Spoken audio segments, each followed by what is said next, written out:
So it's probably, yeah, sorry about all the pain stuff. It doesn't get any better. Well, there's a couple of less, one of my strategies in terms of stories has been, my son says I have zero sense of humor.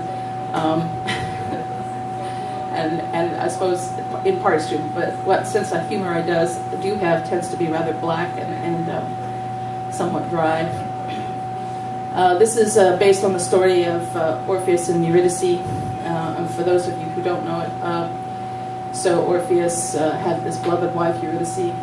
She dies, and he makes a deal to go get her back. And the deal is he can't look back until after they've cleared death, and he does look back at the last minute, and things go bad.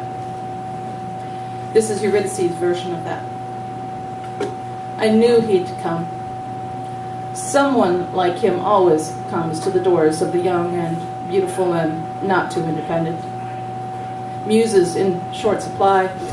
Since after the apple's sour becomes apparent, a new, sweeter variety hangs imaginatively golden.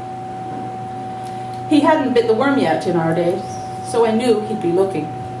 I knew he'd assume without that bitter bite, assume there wasn't a worm under my skin, and come to the dark to take back what he knew he needed. His love. It makes a better story, and believe me, it's all about the story. People like Orpheus, and worms, and my heart. A half place, half there, kind of dirty joke. So I waited. I packed my worm and my heart, shaped lemon sour. When he turned to look, there at the edge of my freedom, would you remember me if he'd kept going?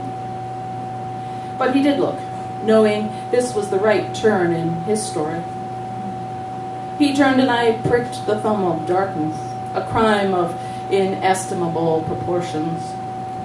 When he let go to stick it in his mouth, I was gone. Round the edge of death's cavern entrance and out onto the pallid plain. Of course, the Lord of the Dead didn't admit to losing me. Who'd face such pride loss and admit to an escaped inmate?